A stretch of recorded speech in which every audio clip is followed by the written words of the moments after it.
The message came at 2:17 a.m. A photograph, no caption. My husband's hand resting on a woman's bare hip, her face hidden by shadows.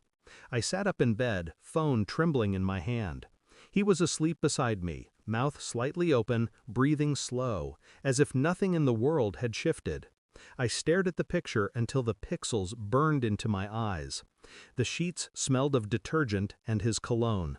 I pressed my palm against the cool wall to steady myself.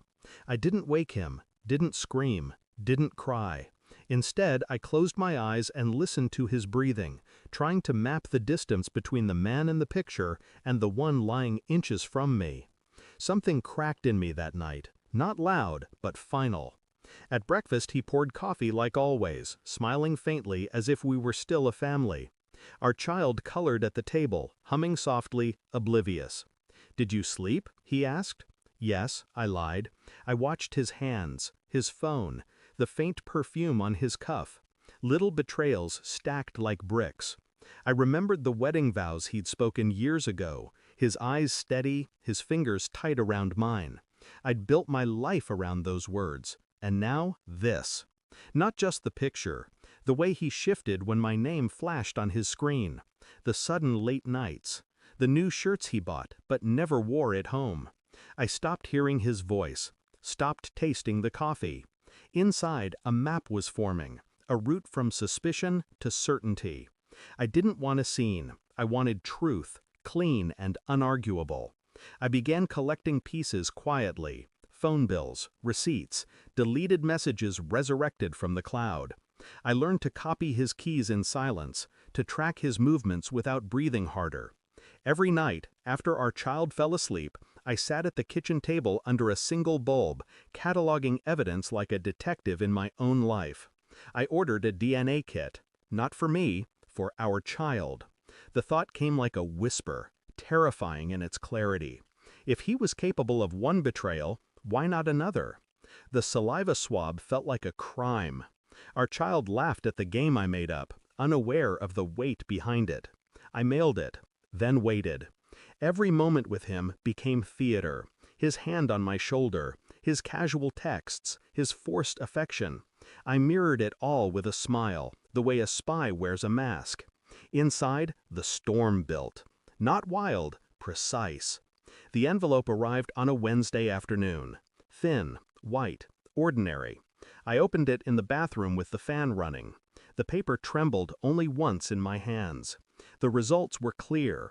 Our child was mine, but not his. For a moment I couldn't breathe.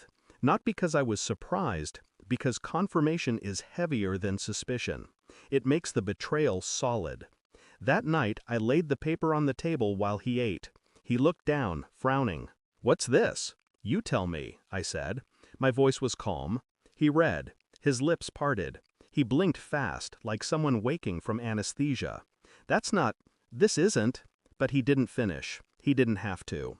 I watched him the way a scientist watches a reaction, cool and detached.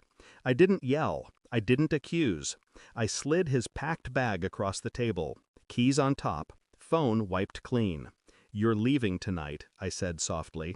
He stared, face draining of color. "You can't." "I already did," I said.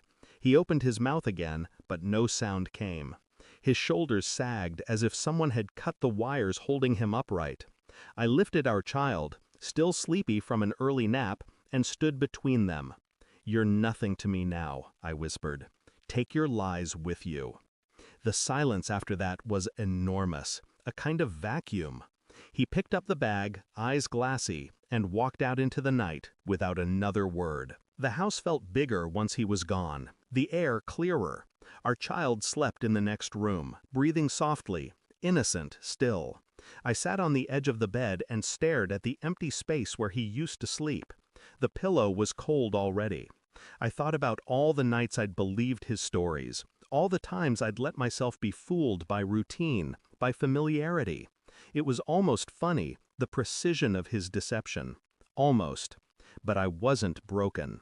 I was awake.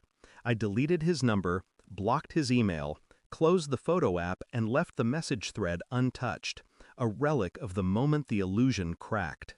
Outside, the streetlight flickered once, then steadied. I lay back and exhaled. He would tell himself he'd been blindsided, that I was ruthless, that I'd ruined him. But I knew the truth. He'd been living on borrowed time in my life, and I'd simply called in the debt. I closed my eyes. No pity, no tears, only clarity. And for the first time in years, the silence felt like mine. I didn't lose him, I released him. And in the quiet that followed, I found myself again. Thanks for watching. Don't forget to like, share, and comment. Subscribe now to Cheating Stories Insight World for more amazing stories.